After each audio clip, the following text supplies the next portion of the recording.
Hawkeyes and Buckeyes get together for the first time since 2017. We all remember how that one landed. Hawkeye fans, there's always hope. Remember the double nickels. We will talk Ohio State, Iowa, and all things, of course, Hawkeyes over the next 60 minutes here at Iowa Live, number 64, right here at the Voice of College Football. Welcome in Corey Brad, of course, the guy that makes this all happen. Check out his work at From the Hawkeye of the Storm. Corey, coming off a bye week, how you doing? I'm doing okay. Looking forward to this game off a bye. And if you talk about schedule makeup, we remember when this schedule was revised, because remember Iowa was supposed to play Michigan and Ohio State back to back. The schedule gets revised, and remember at the time saying, "Boy, it helps having a bye week before the Ohio State game." But if I recall, that was prior to Iowa's loss to Wisconsin last year, and in the manner in which they lost last year, coming off a bye to Wisconsin, it kind of deflates your hopes of a bye week really making a difference this year against a much better team than the 2020 or 21 version of Wisconsin. So the other thing is Ohio State got a bye week as well. So both these teams are ready to go. I don't really know if you're Ohio State. The only thing you probably benefit from a bye week in this game is figuring out ways to create big plays against an Iowa defense that's been really good at limiting big plays this year, which was a struggle at times last year. Iowa took a step back in limiting big plays in 2021, but they've done well in that category in 2022. Expect shots to Riley Moss, Mark, because it doesn't sound like Terry Roberts is going to play, so they don't have a ton of depth. You're going to be getting basically DeJean and Moss the entire game, and if one of those guys struggles, Iowa doesn't really have anybody to turn to at cornerback. They are thin back there now with Harris and Roberts out. So, but yeah, it's going to be an interesting game. I feel as a fan, I'll just approach it as a fan for a second, Mark. I'm looking forward to watching the game. I know some Iowa fans are like dreading the game because they assume that, it's going to be a ugly game, and it very well could be. But I'm just looking forward to the game. I enjoy watching Iowa football. I know it's, once you get into the game and you're watching it, it can be painful. But, being able to see him in the shoe, which I think is a great college football venue. Once again, it's part of Big Noon Kickoff. I see all those things as a positive. I know some people, again, treat those things as negative things, but I'm looking forward to the game on Saturday. We remind everyone out there that our Hawkeyes live show on Tuesday is brought to you by Gene Arthur Associates. Catch the fine folks there at Gene Arthur Associates. The link is in the description section of all the videos here at the Voice of College Football Iowa. Grab the link, get an instant quote. And also completely separate from that, folks, we have a Iowa-Nebraska ticket giveaway. No purchase required. Don't have to get a quote. And what you do is you go to Gene Arthur Associates on Facebook and on Instagram, and I will be dropping those links in the live chat. But go to Facebook and Instagram, go to Gene Arthur Associates, follow, like, share, and you will be automatically entered into our ticket giveaway. 2 tickets to the finale, Nebraska and Iowa. Yeah, we talked about it during the offseason, highlighted, of course, Iowa's biggest opponents. And Ohio State obviously presents arguably the best offense in college football, and Iowa presents an elite defense. And that's what I want to see. Even if this turns into a 24-7 final. I want to see the best of the best go at it with both of these units going head to head. And then if Iowa can somehow figure out, I'm not going to resign myself to the fact that, or not the fact, but the thought process that this is automatically just going to be a blowout. And Corey and I were discussing the point spread when we started, and it's hovering anywhere between 27 and 29. I've looked up 3 different sites, 27 to 29 points, which just seems crazy because it's difficult to score those kind of points against Iowa's defense, let alone then cover that kind of point spread. But that aside, and what could turn out to be an ugly game, I just think that we're still dealing with a program, a culture that is just full of pride, full of heart, will be laser focused, knows what the challenge is this week, and will give it their best. Not just from an effort standpoint, but from a preparation standpoint. I feel like I'm stating that with a little bit more faith in the players themselves than actually the coaching staff, unfortunately. But that the preparation, the laser focus mentality, and the attention to detail, and then of course the effort on Saturday will be there for a team and a program that's extremely proud and will not just roll over and be whipped by 4 touchdowns. And if it is, then it's going to have to, be a quite the effort by Ohio State to do that.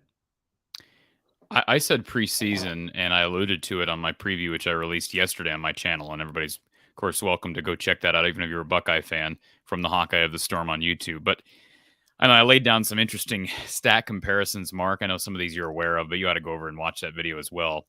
I find it quite interesting when we were talking about this game in the summertime. I think you and I both agreed that the 2017, I think you agreed with me on this. The 2017 game was likely going to be brought up by Ryan Day leading up to this game. Now I don't know if circumstances have changed, just given the fact that Iowa's not what we thought it would be. I shouldn't say that sounds like I'm acting like Iowa's offense is going to be something great. We didn't expect the Iowa offense to be this bad. So I don't know if that changes how Ryan Day approaches this game, but is there any purpose now, Mark, to bringing up the 2017 game as motivation for Ohio State? Do you really need that? I mean, I probably would as a coach, just to gain any edge you can, right? That's what good head coaches do, but nobody's going to say it matters at this point. I do believe I'm on the record as saying this about the Iowa offense and my projection toward 2022, that if you look at the losses of Charlie Jones, Tyrone Tracy, and Tyler Linderbaum as the best center in the country, a tremendous playmaker in Charlie Jones, a better playmaker than I certainly knew that he was, because now he's getting those opportunities, and then Tracy as well, that on paper that Iowa had actually worse personnel, but I just didn't think it was feasible to have a worse offense. So my mathematical calculation of it was, how can you be worse? And they should be better than 123. So therefore they should improve. But I did look at those personnel losses, and I mentioned here a few times that they look to be worse from a personnel standpoint. And Mark, they added nothing in the transfer portal. Let's remember that. So you lose Linderbaum at center, you lose Charlie Jones, you lose Tyrone Tracy. They added absolutely nothing in the transfer portal. So you're right. I mean, you expect some development to happen, but again, reputation precedes a college football team, and Iowa typically doesn't develop quarterbacks. They don't develop wide receivers very well, and they have not been developing offensive line play as a whole over the last at least 3 years. Really, you could say 4 years if you're counting this year back to 2019. So, yeah, I think both of you and I were both in agreement that we just didn't see how it was possible given the numbers. I mean, it's hard to be worse than 123 out of 130 teams, but they found a way to do that. So going back to the Ohio State game, I some of the stats, and again, I'm not going to spoil all of them because I mentioned some of them on my preview yesterday, but Spencer Petras has, I believe, 2 passing touchdowns on the season. CJ Stroud has 24. Stuff like that is like, as I was going through these stats yesterday, I mean, I don't take joy in these things. Believe me, I wish it wasn't the case, but now I'm looking at these stats and the startling numbers. I mean, here's another one. I think Iowa's, if I'm remembering this correctly, Iowa's played 3 Big Ten games. They've compiled just over like 750, somewhere in there, total yards in those 3 games combined. Ohio State had like 650 against Michigan State last week alone. So just, again, going through those stats. So I encourage anybody to watch that video because the numbers are mind boggling. And here's what I'm surprised about, Mark, because I'll be honest, I haven't watched a ton of Ohio State football this year. And part of it is they haven't really played a real tough schedule up until this point. I mean, that's the one thing Iowa does have maybe in its favor, is they probably have played a tougher schedule. I think Michigan is a better team than Notre Dame right now. And who else has Ohio State played that, you would give them a notch in their favor? So Iowa's probably played a tougher schedule. I just haven't watched, and I don't have any interest in watching a bunch of blowouts. But I'll say this, that I mean, if you're looking at Ohio State top to bottom, they are a lot better defensively than I thought they would be heading into the year. And I know they made changes last season from a coaching and philosophy standpoint. The numbers tell you that they're one of the best defenses in the country, maybe one of the 10 best defenses in the country. I believe they lead Iowa right now in total defense, not by much, but they do.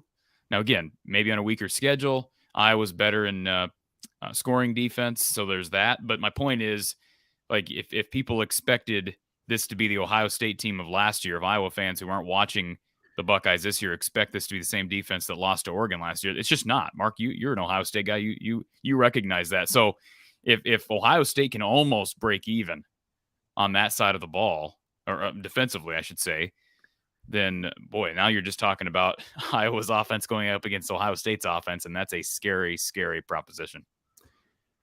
Notre Dame has taken a step back on offense, but when they still had their starting quarterback before he got hurt, they broke the first play of the game for about 70 yards and then and scored. They scored one touchdown against Ohio State, and they were manhandled in the second half for like 30 yards of total offense.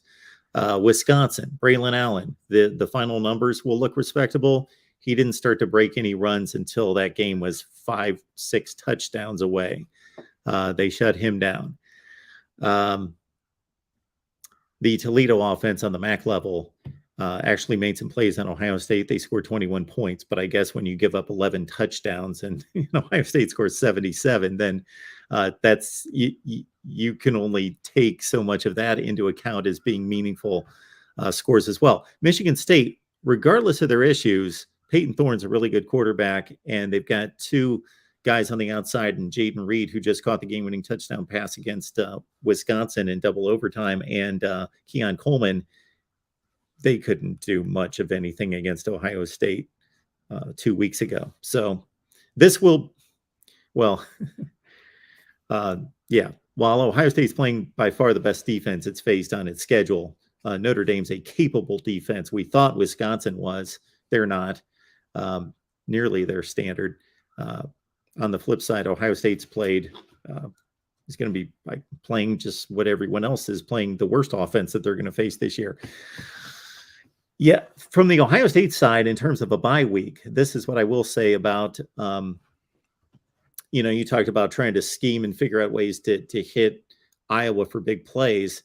I'll make a statement, then I'll ask you a question about Iowa's approach with Phil Parker would be Ohio State's just needing to get healthy.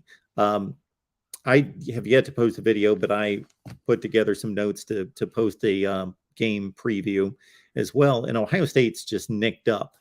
Travion Henderson, one of the best backs in the country, had to leave the Michigan State game after gaining 120 yards. Mayan Williams has had a tremendous season. He scored 5 touchdowns the previous week.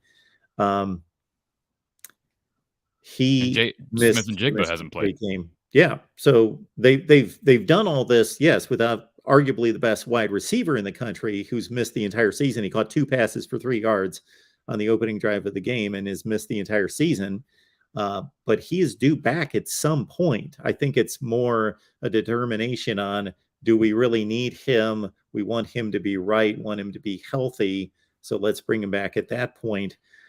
So Ohio State's a little bit nicked up offensively, but 2 more stats before I ask my Phil Parker question would be, the one I brought to the table last week was it hit me. I want to add up offensive touchdowns for these 2 teams, and it's 41-7, with Ohio State getting 9 out of Marvin Harrison Jr., 9 for a single player, not even a running back, a wide receiver, and of course, Iowa with 7. And courtesy our buddy Tony Gerdeman, who joins us on the Ohio State show every Wednesday, Ohio State has outscored Iowa in individual quarters. It has outscored in each quarter Iowa's complete total for the season.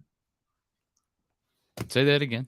Can you say that one more time? Ohio State's first quarter scoring is more than Iowa's for the season. Ohio State's second quarter scoring is more than Iowa's for the season, etc. Each quarter, Ohio State has outscored Iowa. Is that possible? I didn't know that was possible. Are you serious right now? That's what he tells me. I didn't go back and check. Okay. Oh, Tony. Well, I'll tell you this. That's an incredible incredible stat. There's a lot of incredible numbers associated with this game on Saturday, Mark. So what will you say if Iowa finds a way to win? Like, not even to cover. What will you say if they go into Columbus and win this game on Saturday? Well, I mean, I most likely will pick them to cover, but oh yeah, obviously winning the yep. game, that's an entire. I'll admit this right now. I know I haven't released my picks. I'm picking Iowa to cover. I don't care if it gets. First of all, again, I'll never bet on a game, but just saying for our picks, if it goes down to 27, it goes down to 26. I got Iowa against the number just because of the defense. I think Iowa will hold enough. Now, if they get shut out, who knows? But I think they'll get some points from somewhere. How low would that number need to go for you to take Ohio State to cover? You're asking me for a score prediction now, Mark.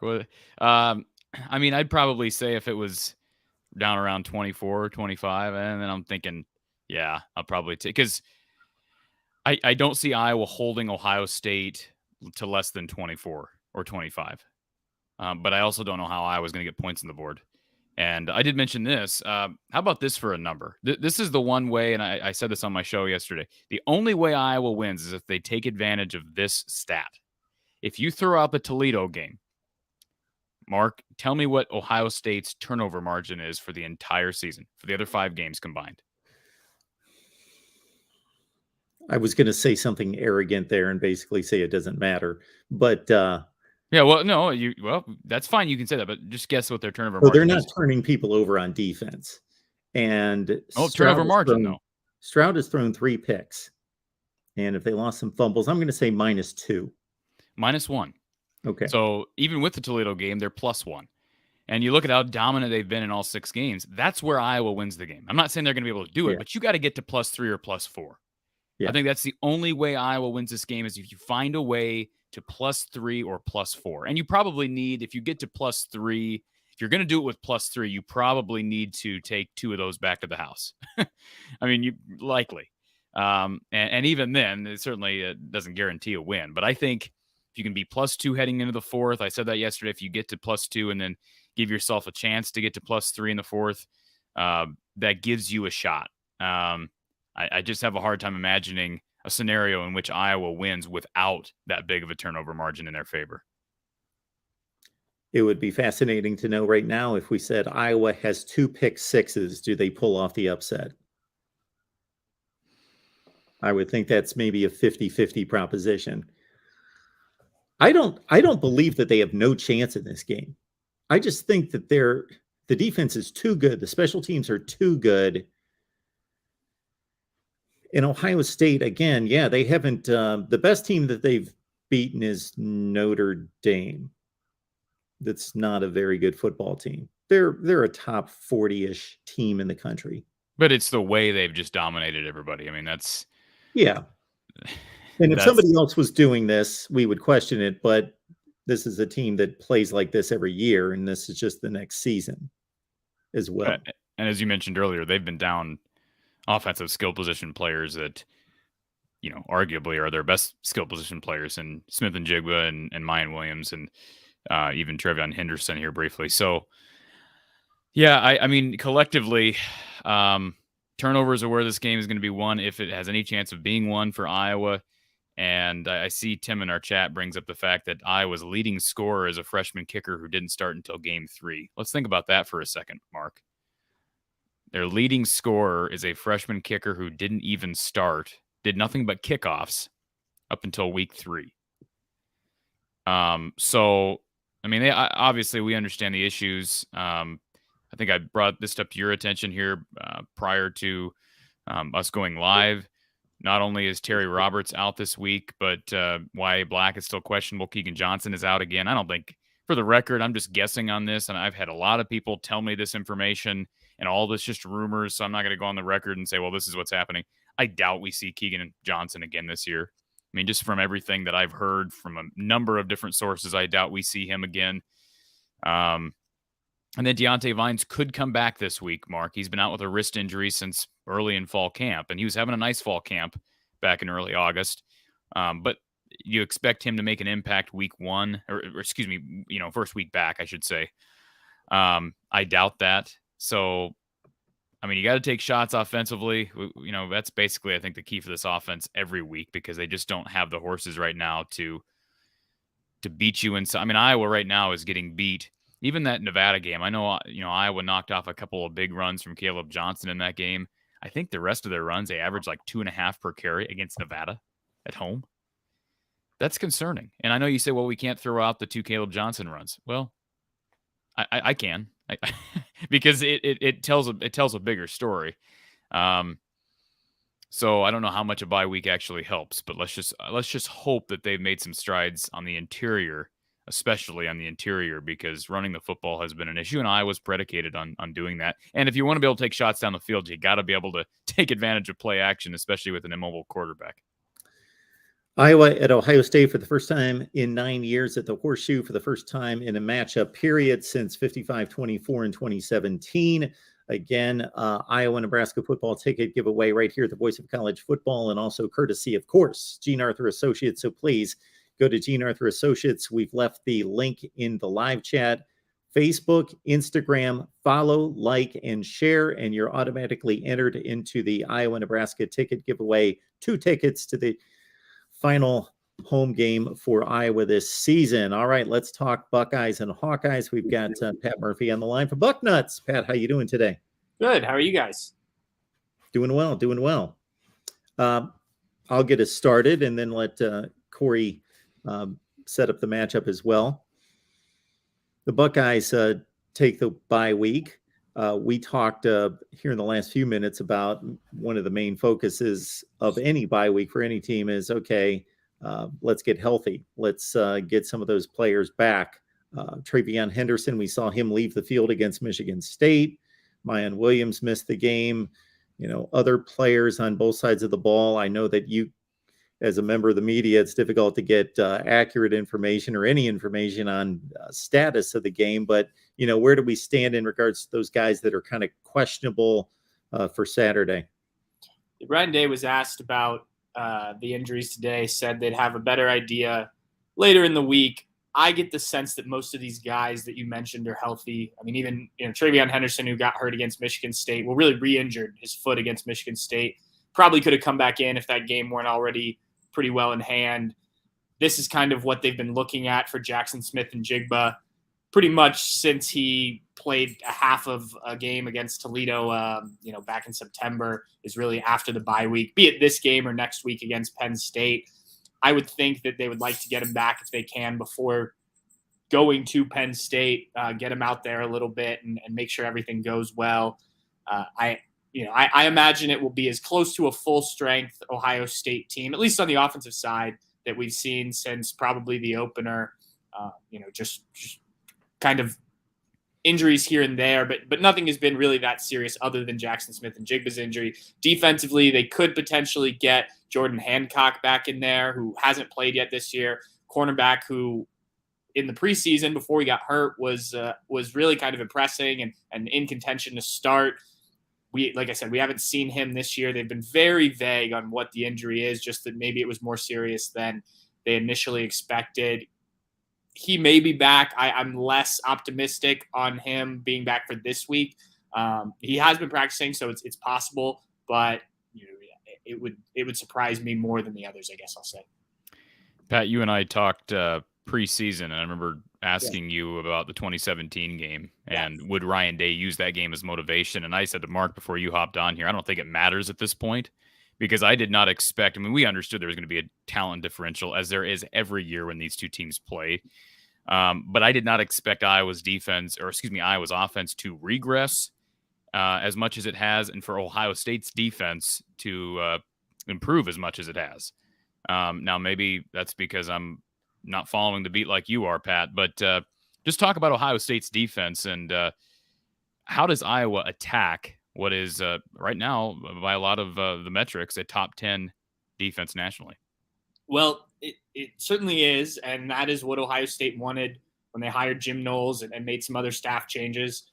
I will say that, the best offense statistically that Ohio State's played is Toledo. So, yes, it's been a good defense. I like a lot of what they're doing in terms of pre-snap movements and trying to dictate where the offense can go a bit more. So schematically, I think everything they're doing makes a lot of sense. It just, we haven't seen it tested with this group of players against a high caliber offense. Now, this probably isn't that week either, given what we know about Iowa's offense. But, I think there are still some interesting, ways to attack this defense, and especially in the run game.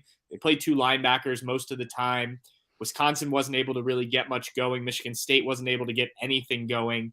But that to me seems to be, still something that I'm not entirely sure is lockdown defense for Ohio State. And then on the perimeters, I mentioned Jordan Hancock. Part of the reason he's been talked about so much in recent weeks is that Ohio State's cornerbacks haven't played up to the level expected. Now, I say that, and I think they're number 8, number 9 in the country in pass defense. So overall, they've defended the pass well, but you can hit some plays on these cornerbacks, and they're left on an island. So if you can make a play or two, all of a sudden you can be considerably further down the field. But just in terms of this Iowa team, maybe the tight ends can cause some damage. Though Ohio State did a good job when they played Notre Dame and Michael Mayer.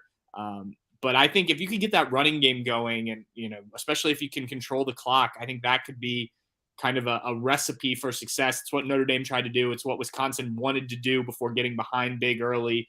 And I think that keeps CJ Stroud and that offense off the field, and just kind of works overall well if you can move the ball on the ground and kind of chew up some clock. And just for the record, Iowa fans, Ohio State made wholesale changes on defense after finishing 59th in the country in defense. We understand the standard is different at Ohio State. Just... We understand. If anybody doesn't understand that by now, they're not paying attention. Just so you're aware, Toledo, I just looked it up. Toledo actually has they have a top 25 scoring offense, and they're 60 in the country in total offense. And as you know, Pat, Iowa 127th in scoring and 131st in total offense. So, yeah, it's not even fair to the Rockets. I know they play in the MAC, but not fair to them to even compare them remotely to Iowa's offense. Pat, I got to ask you this question. How does Ohio State stop the highly volatile passing attack led by Spencer Petras? Show up. We got him to laugh, Mark. We got him to laugh. How many touchdown passes, Corey? 2. That's down on average from last year, though, right? Weren't they at 9 total last year? 10. They had 10 last year. Okay. So yeah, you're not even getting that average yet. Before we met with Ryan Day and Jim Knowles and Kevin Wilson, I was talking to one of the other reporters in the meeting room today, and I said, do you think there's a way to ask how seriously they're taking this offense where we could get a real answer? Obviously there's the coach speak, and there was plenty of that today about the Iowa offense. What was the coach speak? Before you go on, Pat, what was the coach speak? This is a real tough offense. Well, just this is a team that knows what they're doing, and they play complementary football, and yeah, and I get, and some of that had to do with the defense, and look, the offense doesn't have to score because the defense plays well, and that's how Iowa's done it for years and things like that. But yeah, I would love to hear Ryan Day, well, really Jim Knowles, I guess, talk about this Iowa offense honestly, and we hardly ever get that, right? Unless you get a coach off to the side one time, and maybe he's had a couple drinks in him. They just don't give that information out. We were trying to think of a way to ask that would give some real answer, and we couldn't figure out a way. And questions were asked, and they still gave kind of the coach speak answers. Yeah, what are you going to do? I mean, I do think I do think the one area where maybe you weren't on when we brought this up, Pat, but Ohio State hasn't needed to rely on turnovers. No, I'm guessing if you look back at their history, especially under Ryan Day, they typically don't dominate that category. I'm guessing just because they don't have to, but they are. If you take out the Toledo game, they are -1 in turnovers. And Iowa, their reputation under Kirk Ferentz and Phil Parker especially is to dominate in that category. They had a game last year against Maryland where I think they were +7 in turnovers. So, I mean, they turn teams over. There's no question about it. Now, you're going to get 7 turnovers out of Ohio State. But CJ Stroud has thrown some picks this year, and typically the Ohio State defense doesn't force a lot. But I do think that's the one way that Iowa can somehow pull out a miracle is by finding a way to be +3 or +4. Is there any other scenario, Pat, that you can think of in which Iowa can go into Columbus in front of a packed stadium and find a way to go into the fourth quarter with a chance. I'm going to look at the weather forecast before Pat goes into that. Yeah, it's supposed to be nice in Columbus on Saturday. But I do think the turnovers could be important. And both Ryan Day and Kevin Wilson talked about how, now granted, this was in Iowa City, and that changes things a little bit, but that pick six early, maybe it was the first play of the game in 2017, and how that really changed things for Ohio State, and obviously got Iowa going, got the crowd into it and whatnot. That's not going to be the case the horseshoe, but if you can take the crowd out of it with a couple of turnovers in the first half, first quarter, I think that certainly helps quite a bit. And, I think it's probably in Iowa's advantage if we're just talking crowd that this is a noon game, Ohio State's first noon game this year, actually. So fans are going to have to get used to that again. But no, I think that's probably the key. If you're Iowa and you want to hang around this game is, can you bait CJ Stroud into a mistake? Can you get one of these receivers to put the ball on the ground, one of the running backs? They've been pretty secure that way. Almost all the turnovers, I think, have been the CJ Stroud interceptions, which I think he's at 3 this season, if I'm correct. But they've come in the last 3 games. So he has made some mistakes. And, if you can get him to do that, I mean, Michigan State, I think, felt when they got a pick six on the second Ohio State offensive series. And, all of a sudden that sideline's jumping up and down. The fans were jumping up and down there. And like I said, it's on the road, but I still think that's a way to hang around when you're not expected to. And they were in 2017, for the record, they were +4. Yeah. And now they dominated the scoreboard. So if they get +4 this year, I would expect them to have a chance. Sure. I'm not projecting another 50, whatever it was, 54, 17, whatever it was in 17. But they were +4, courtesy of the pick six you brought up, Pat, and then the 3 interceptions from Josh Jackson. And they need somebody. I mean, I don't know who that's going to be. I mean, certainly they've got guys who have proven they can make terrific plays in the secondary, and Riley Moss and Cooper DeJean. But they need somebody to have a Josh Jackson-esque coming out party on Saturday. Yeah, the other thing I think will be interesting, and I touched on it briefly earlier, is how Ohio State defends Iowa's tight ends. I know that's not always an easy way to, it's not like you take deep shots generally to the tight end, but that was a thing in 2017. And Ohio State, the last few years, has had issues with talented tight ends. Like I said, they did fine against Michael Mayer earlier this year, and they are obviously aware it came up today that's going to be a challenge. But, if you can get rolling that way too, I mentioned the ground attack. If that can be kind of a, you start to get something going on the ground, you can do some play action to the tight ends or something along those lines. Maybe, if we're trying to come up with scenarios that Iowa's still in it in the third, fourth quarter, I think that could be another factor in the game. We are simulcasting on the Ohio State channel for our Buckeyes, for our Hawkeyes show on the Ohio State. We will do the same on Wednesday at 11 a.m. Eastern time. We will show the Ohio State live show over here on the Iowa channel. Let's get to the super chat from Ryan Dawes. We'll serve this one up for you, Pat. What Buckeye has a standout breakout game this week against Iowa? G. Scott, Jesse Mirko. If Ohio State's having to punt enough that Jesse Mirko is the star or the breakout of the game, then Iowa's done something really, really well. Though I do think this Iowa defense will be the biggest challenge Ohio State has faced. But to answer that question, I mean, not that it's a breakout overall game, but if Jackson Smith-Njigba is back, I mean, he's played 38 snaps. So this could be a 2022 breakout game if he's actually back and healthy. G. Scott's an interesting one. He scored his first career touchdown against Michigan State last game 2 weeks ago. So, he's been slightly more involved. I could see Cade Stover, the tight end, who's played well throughout this year and has had a couple games where he's gotten 3-4 catches. If Iowa is able to shut down other things, that's a way that Ohio State has found. They did against Notre Dame. They've done it again a few other times using that tight end that, just traditionally Ohio State hasn't used a ton. So, yeah, I think the tight end could be interesting on both sides of the ball. And this, by the way, Mark, not only is this Iowa team probably the best defense that Ohio State's faced so far, it might be the best defense they face all year. Yeah. I mean, there's no question it's the best defense to date. Yeah. Notre Dame's really good on defense, but they're not Iowa good on defense. And so is Wisconsin Michigan. is Michigan's really supposed to good on defense. No, I'm talking about to date. Right. But then, yeah, they could be the best defense that they face. So, a lot of people are taking shots, including another super chat coming up at Ohio State's schedule, which, sometimes people take shots like Ohio State, built the Big Ten schedule. Let's keep in mind, heard it a lot from Michigan fans this week, since they just beat Penn State, who's supposed to be the third best team in the conference, supposed to be.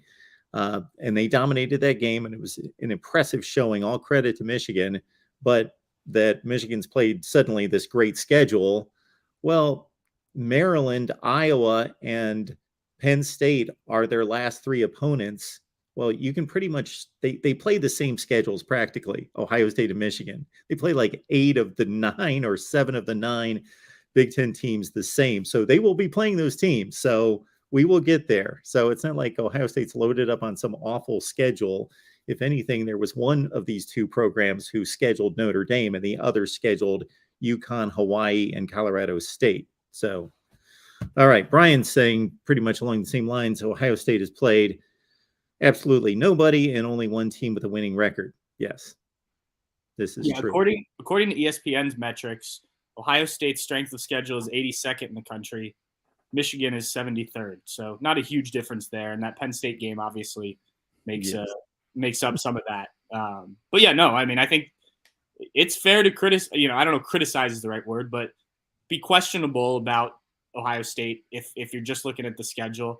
I do think that, obviously you have to play the teams on your schedule, right? And so far Ohio State has dominated. I mean, the closest game was the Notre Dame game, and that was an 11-point game. And Mark, as you and I talked about, I think last week, Notre Dame is starting to play better football. Obviously Saturday didn't help that resume, but I think you have to do what's on the schedule, and they've dominated every team they've played, maybe with the exception of Notre Dame that first week for that first half. And again, nobody expected Wisconsin to be as down as they are. Nobody expected Michigan State to be as down as they are. I think people expected Notre Dame to be better collectively. So, I mean, the Big Ten West as a whole is down collectively. I'm curious to get your thoughts. I know this has nothing to do with the matchup on Saturday, Pat, but how does Illinois match up? Does Illinois play Ohio State, first of all? No, it would be the Big Ten championship. Okay. How do they match up, do you think? Because I talked with Coach Don Patterson the other day, and he expressed that he thinks Illinois may be the one team that could, he's not predicting that they'd beat Ohio State, but the one team that could hang with them because they can put points on the board. And boy, Chase Brown is almost a carbon copy of Blake Corum. Yeah, I watched a good amount of that game on Saturday. It was the first time I'd seen some of Illinois, but when I was able to kind of sit down and focus on it, impressive. I mean, especially given what we've thought of Illinois the last several years, really. I think with, like you said, the way that they can score would certainly test Ohio State. If you're playing right now, I think this defense for Ohio State continues to take steps each week. So by the time these teams would, in theory, play in a Big Ten championship game, maybe Ohio State's defense is playing at a level where, you're just confident that they can stop any of the high-scoring Big Ten teams. But I think that's, if you can't slow down Ohio State or keep them off the field, then, yeah, you've got to be able to keep up. And, we saw that even last year. I mean, it wasn't like Ohio State's offense struggled in the 2 losses. It was the defense. So, yeah, I think it would be an interesting matchup. I don't think it was one anyone saw coming, though, right? Like, who expected Illinois to be this team that we're talking about for the Big Ten title game halfway through the season? Yeah, I do want to clarify something. I think Don actually said Purdue would be a team that might be able to compete because of the way they score. However, he brought up Illinois because of how they run the ball. And Chase Brown has been just riding under the radar for how long now, Mark? And that guy deserves to be he's going to be he's going to be on the All Big Ten, first team All Big Ten, but he should be a Heisman candidate the way he's running the football week in and week out. It shows you what coaching can do. So Brett Bielema takes over this program. And I think if you look at the total team composite rankings, talent rankings, Illinois is definitely near the bottom of the Big Ten. They may be the worst in the Big Ten. They're right there. And he comes to town. They put together a respectable year last year. They beat Penn State, they beat Minnesota, and then look at them this year. And Mark, remember they had. I remember you and I talking about this. Illinois, I was concerned about them heading into the year because I have great respect for Brett Bielema, but I was a bit concerned because of some of the attrition they dealt with via the transfer portal. And they brought some guys in, but they lost a pretty big number. And you wonder if that's more so Brett kind of cleaning house of, and just kind of revamping things. Because boy, it's worked out as well as you could expect, and they've taken advantage of a year in which Wisconsin and Iowa seemingly have taken big steps backwards.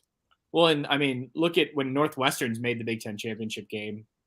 I think at least once, if not twice, it's been more because other teams just didn't perform well that year than Northwestern was really this juggernaut in the Big Ten West. So sometimes that's what you got to do. And you get to the Big Ten championship game, that can help your program, take those next steps, I guess. Corey, you brought up, it would be fascinating to know what the Ohio State defensive staff is talking about looking at the Iowa offense. I would love to know what the Iowa offensive staff is looking at and planning, looking at their own offense from week to week. And then particularly with this kind of challenge, what do we do to create offense? What do we do? Do we just continue to do what we do and just try to do it better? And listening to Spencer Petras after the Illinois game very much gave that vibe that we just continue to work at what we do to make it better, rather than trying to scheme up some trick plays or exotic calls to create points. Yeah, I don't think, it's apparent to me that, you can only, Pat knows this, you can only read so much into coach speak and press conferences, but it's apparent week after week that Iowa, that's their philosophy. They're not going to be making massive changes. They had all off season, Mark, to overhaul the offense, and they didn't. They did nothing. I shouldn't say they did nothing, but nothing that appears to have been significant. So I think they're going to continue doing what they do. This is who they are, Mark, and so.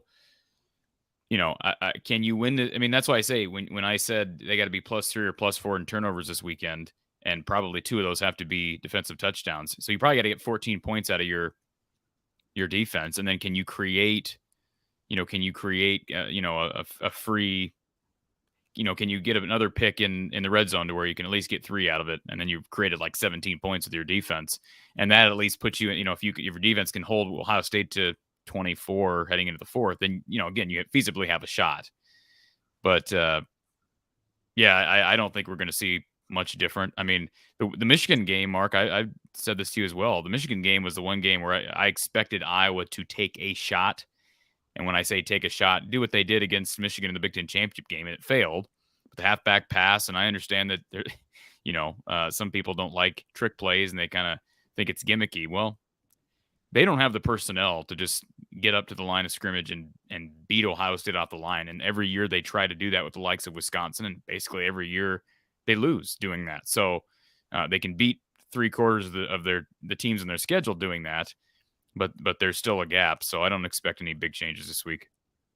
After watching Michigan do what they did against Penn State, which was impressive. The game should have never been close. They dominated from the first snap of the ball game, but Penn State had 2 big plays that kept them in the game, kind of freakish kind of plays for the first half.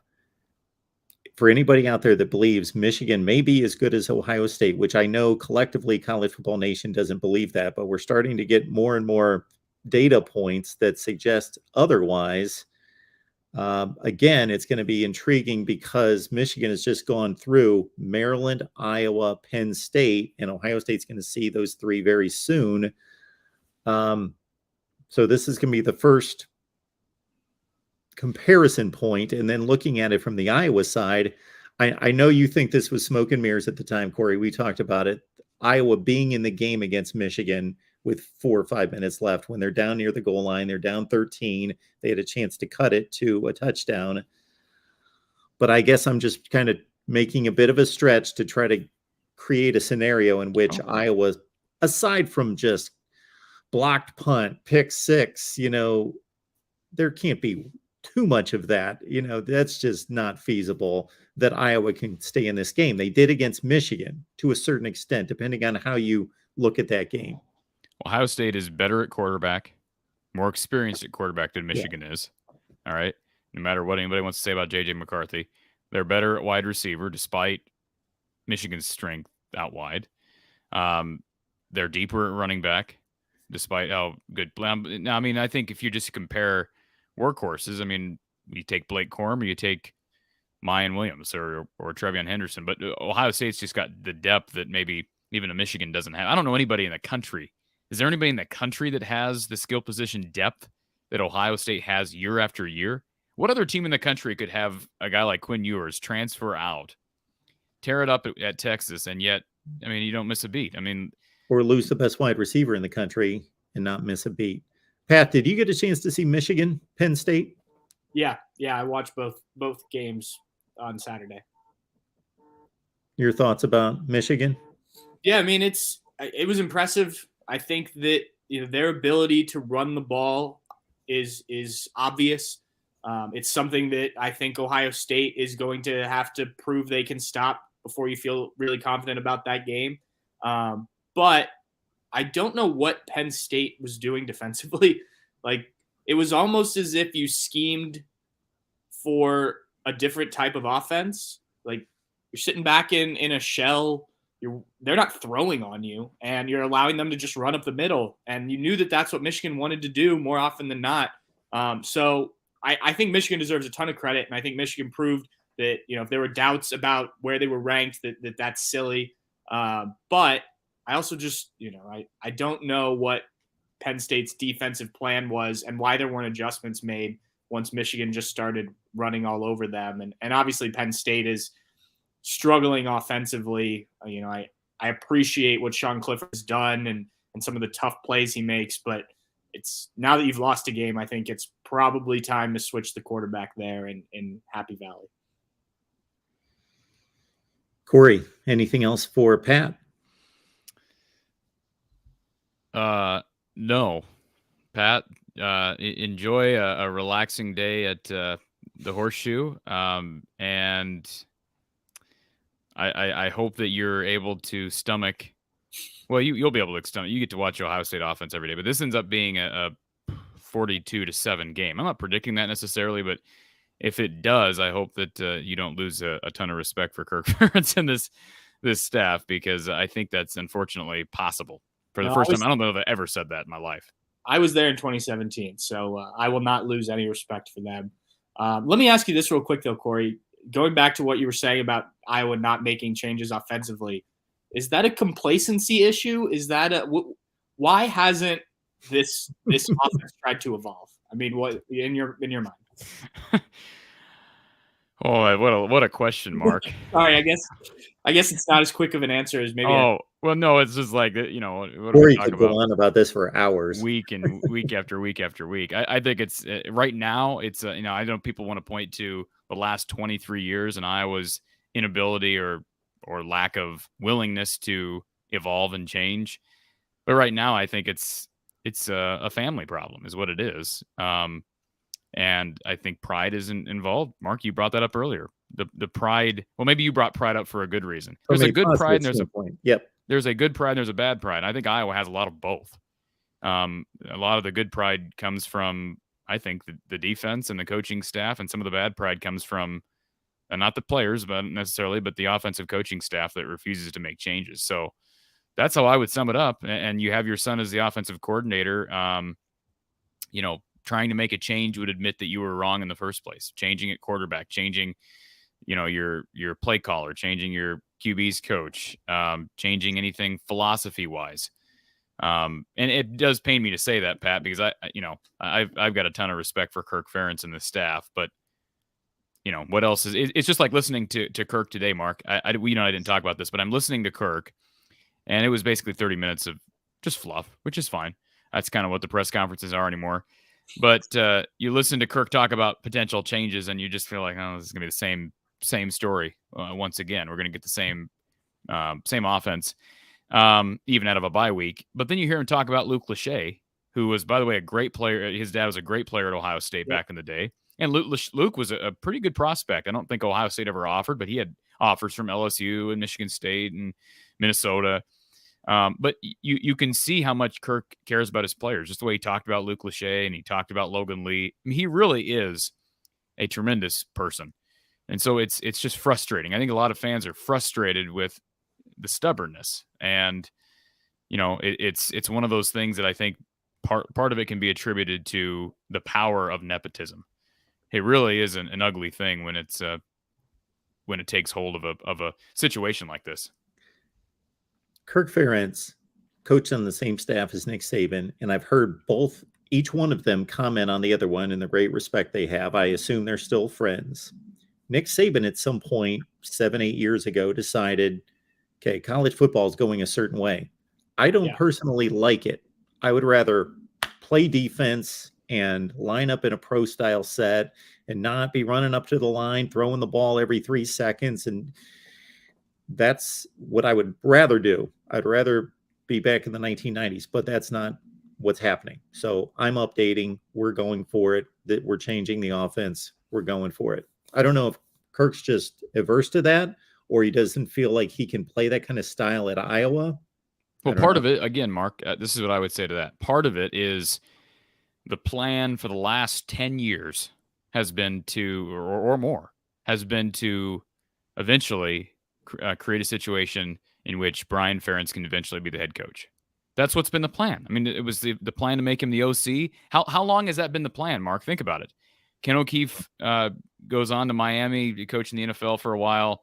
They bring in Greg Davis, who was clearly a stepping stone to give Brian some time to earn his way into that OC position. So my point is, Nick Saban has brought in all these young offensive minds just year after year, and he doesn't, certainly as far as evolution is concerned, he doesn't take everything that these guys do. I mean, he kind of picks and chooses and changes his philosophy based on what he likes. And Kirk Ferentz hasn't been able to do that. Maybe he would if the whole elevating Brian thing wasn't such a priority. But because that's been the fixation for the last 10 to 12 years, you kind of who are you going to bring in that's not a threat to Brian? That's the problem. Greg Davis was not a threat to Brian. And now, Ken O'Keefe was coaching quarterbacks up until, this year. And the logical move is to make Brian the QB's coach, even though he's not qualified to do that. So I don't know that it's necessarily a situation where if the situation with Brian were not in the picture, Kirk would still refuse to evolve offensively. But Brian's not an offensive mind.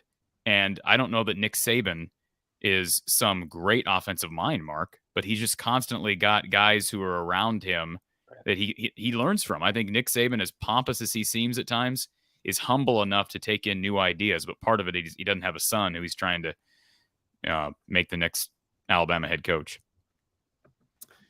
Pat, we appreciate you being here. Everybody check out Pat's work at Bucknuts 247 Sports. Pat gets you set for the game against Iowa and everything Ohio State related. Basketball season's coming as well. Pat, appreciate you being here. Yeah, guys, thanks for having me on. This was fun.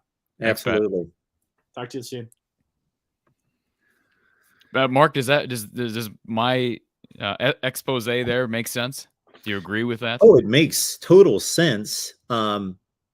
Maybe you enlighten me you didn't present any facts that I didn't know, but when you shape it in that way, I guess I am realizing for the first time that it's been that long that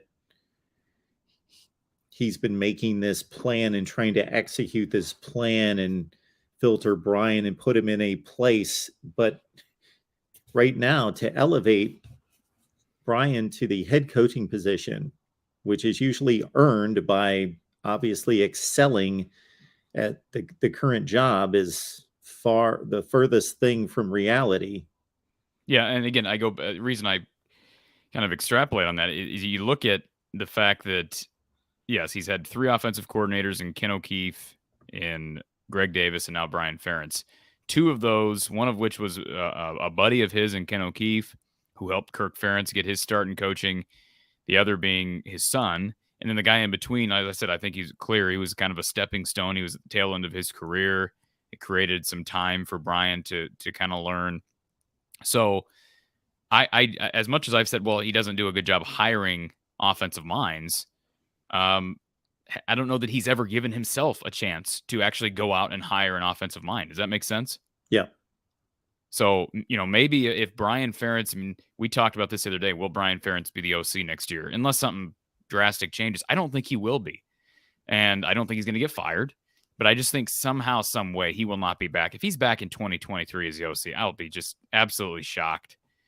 And so but if he moves on, Mark, I think, the ship has sailed. And I think maybe Kirk is in denial that it's sailed.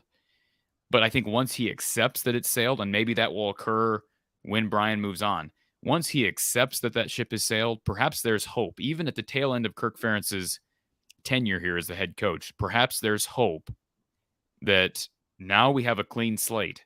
And perhaps Kirk sees things as they are on offense and says, okay, this is no longer a priority. What's left to make a priority? Let's make this offense good. It doesn't have to be elite like Alabama's is year in and year out. It has to be good. And so I that's kind of, if you're wanting something to hold on to hope for or with, that would be what I'd look at. It's the potential for Kirk for this thing to get so bad. I'm not saying you root against Iowa every week, but if it gets so bad to where there's no choice but for Brian to move on, and I think we're to that point, but perhaps more needs to happen as it relates to the loss column. When that happens, perhaps there's some realization at some point that, hey, we need to go a different direction. And perhaps that means someone who doesn't have a family or friend connection to Kirk. And if that does happen, and most likely it would happen within a couple of days at the end of the season, I will be intrigued. I will be interested in all those things in your analysis of where does Iowa go, what type of resume they should be looking at when the candidates start to filter in and we start to serve up, both of us and other media outlets serve up various candidates, who that guy should be. And then once the decision's made, did they get it right? That will fascinate me. I've never really been able to be part of those conversations, Mark. I've just never been able to have those conversations. And stability is a great thing. I mean, look at Phil Parker. The Phil Parker, Norm Parker thing has been brilliant. There's a balance. Yeah, they've had the same stability and stubbornness. Yes. They've had the same stability / stubbornness on offense all these years. That doesn't make any sense because the offense is very rarely good. In fact, more times than not, it's bad, not average. So, and now I will say this. One thing we have to remember in all this, I was never against Brian Ferentz. Okay, I would have loved for this to have worked out, even though I don't believe in nepotism. As it's constructed, all right, the principles behind it. However, I would have had no problem with Brian Ferentz being the OC if the offense could have at least been average to good. But remember, at the end of last season, Ken O'Keefe steps away. And Mark, you and I talked about this. It was an opportunity for Iowa to go out there and get somebody to help Brian.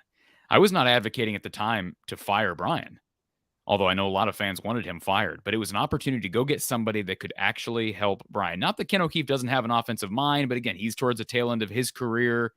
He is what he is.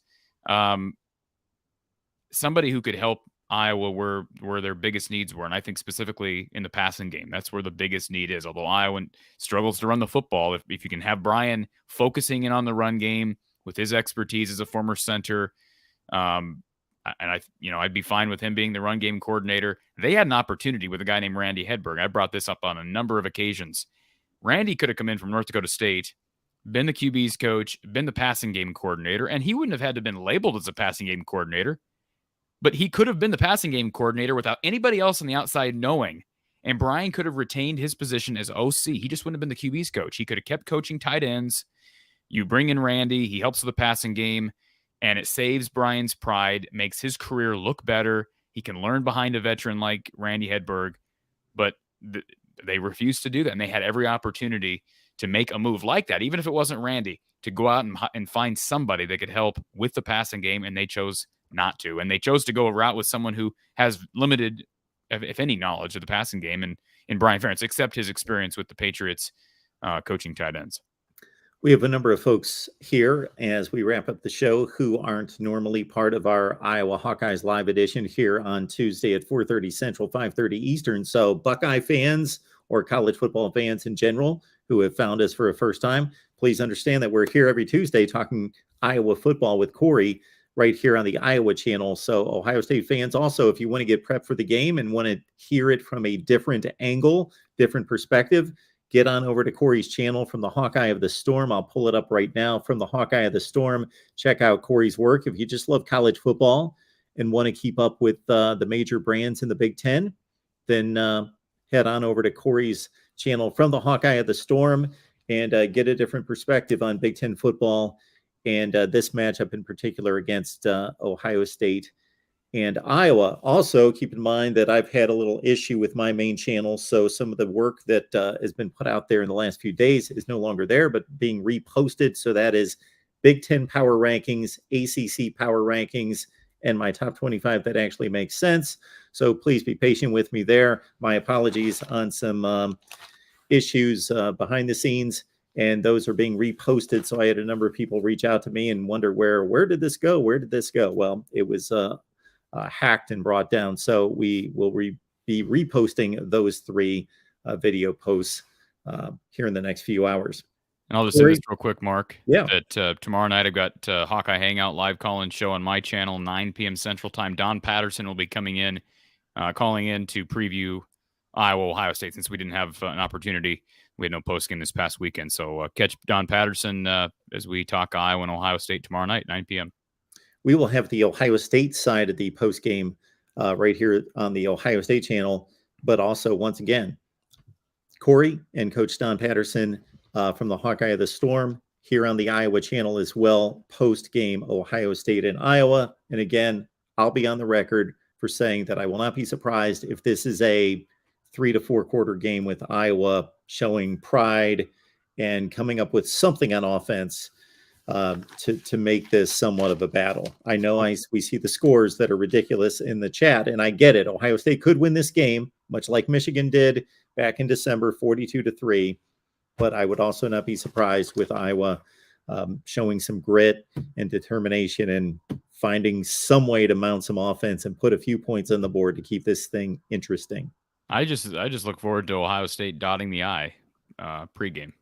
That's what I look forward to. All the everything else is just frosting on the cake, and what I enjoy about college football in the fall, maybe than anything, Mark, is the people being able to watch with family and friends, and eat crap food, even though you shouldn't. You kind of make an excuse to do that. So I'm still going to enjoy that aspect of the game on Saturday, regardless of the score, and then of course we'll have the post game show after.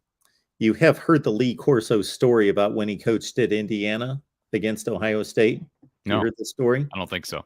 And I don't think this applies to this matchup, but since we're going to the place of blowout scores, Lee Corso coaching Indiana, they're a zillion point underdog against Ohio State. He knows that they're going to lose by a zillion points.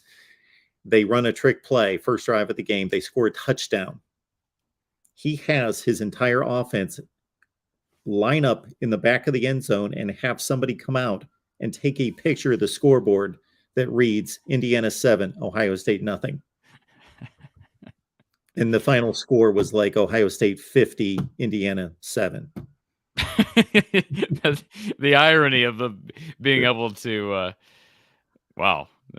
That's well, I don't see Kirk Ferentz doing that, but listen, if they score a touchdown on the first drive of the game, boy, wouldn't that be progress, Mark? Can you imagine Iowa coming out and scoring a touchdown to start the game? Oh, it's gonna be fun.